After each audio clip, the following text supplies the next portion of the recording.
जय हिंद दोस्तों, स्वागत है आप सभी का आपके अपने यूट्यूब चैनल जैकपुर पे। तो क्लास 11 का जो मंथली टेस्ट होने वाला है 4 नवंबर को आप लोगों का हिस्ट्री का एग्ज़ाम होगा और उसमें आप लोगों का जो चैप्टर आने वाला है तीन वर्ग चैप्टर जो है आप लोगों के सिलेबस में है, तो इसको आप लोगों को पढ़कर जाना है। ठीक है, तो चलिए स्टार्ट करते हैं। हम देखते हैं आज का सवाल।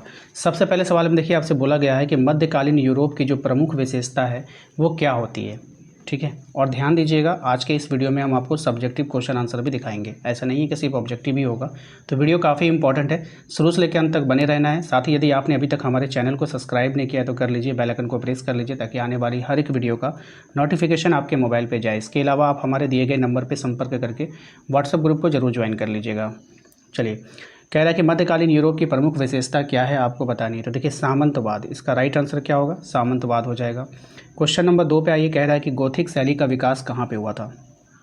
तो ये हुआ था आपका फ्रांस में। कहाँ पे हुआ था? फ्रांस में हुआ था। ऑप्शन नंबर डी हो जाएगा।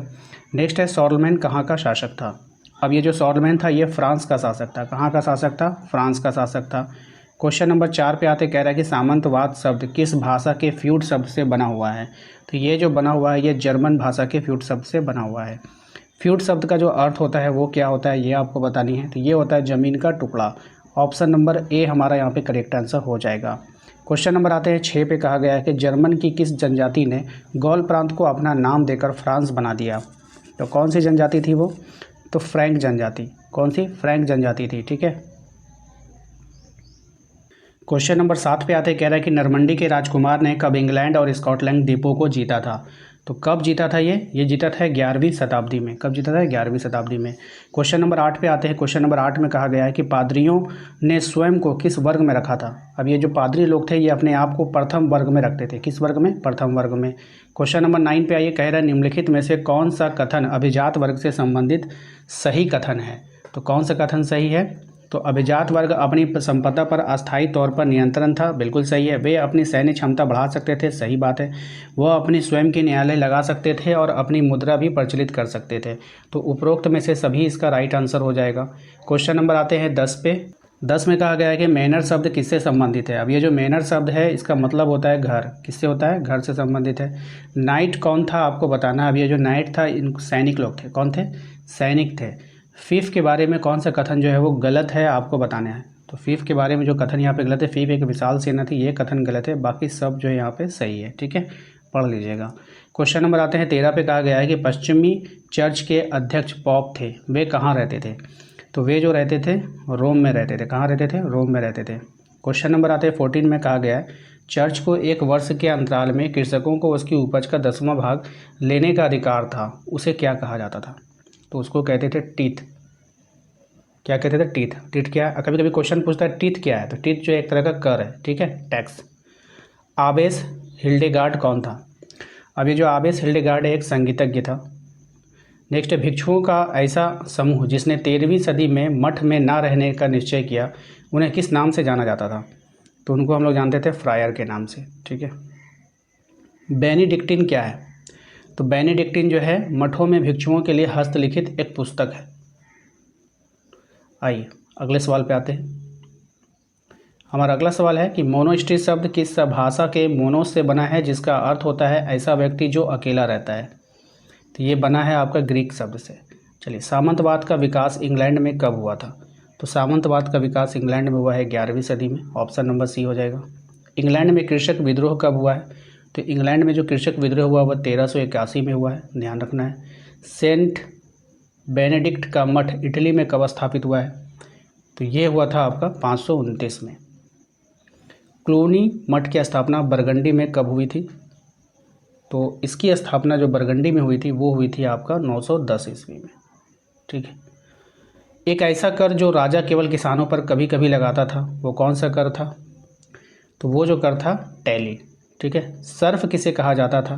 तो सर्फ जो कहा जाता था वो कृषि दास को। ठीक है, पुरुष भिक्षुओं को किस नाम से जाना जाता था। तो जो पुरुष भिक्षु थे उनको मोंक के नाम से जाना जाता था। फ्रांस में कृषकों का विद्रोह कब हुआ था। तो फ्रांस में जो कृषकों का विद्रोह हुआ था वो हुआ था आपका 1358 ईस्वी में।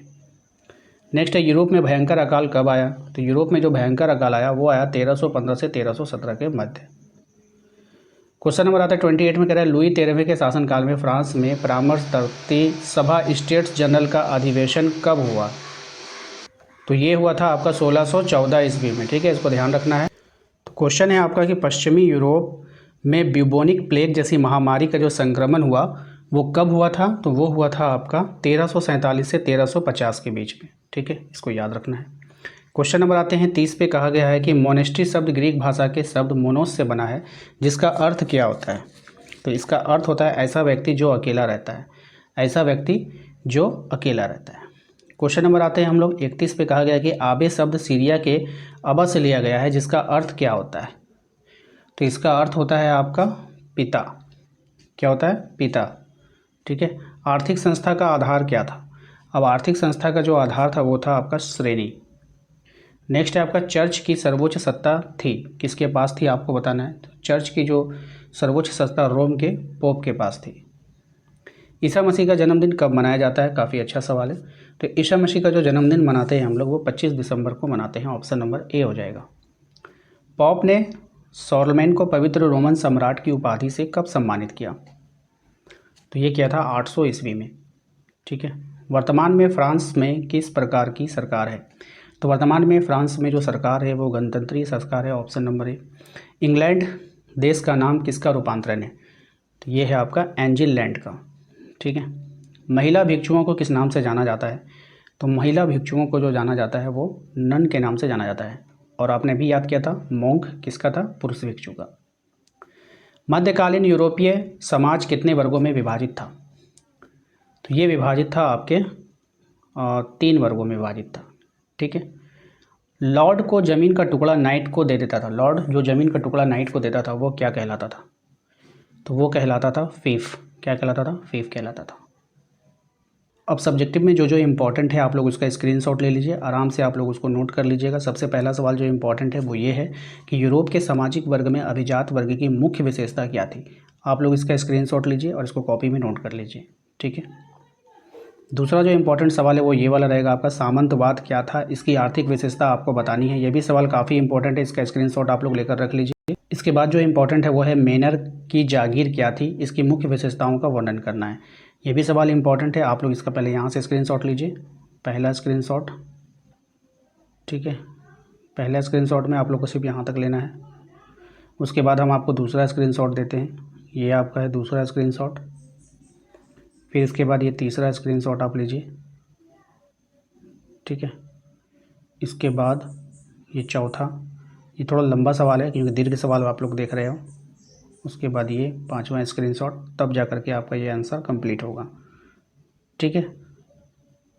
सब्जेक्टिव में आप लोग को इतना ही करना है, इतना ही इम्पोर्टेंट था। तो वीडियो कैसा लगा हमें कमेंट बॉक्स में कमेंट करके ज़रूर बताइएगा। चैनल पे पहली बार विजिट कर रहे हैं सब्सक्राइब कर लीजिए फाइनल एग्जाम की बेहतरीन तैयारी करने के लिए हमारे चैनल के माध्यम से। इसके अलावा आप हमारे व्हाट्सएप ग्रुप को जरूर ज्वाइन कीजिएगा। दिए गए नंबर पर एक बार मैसेज कीजिए, आपको लिंक मिल जाएगा जहाँ से आप अपने व्हाट्सएप ग्रुप को ज्वाइन कर सकते हैं। मिलते हैं नेक्स्ट अगले वीडियो में। Thank you.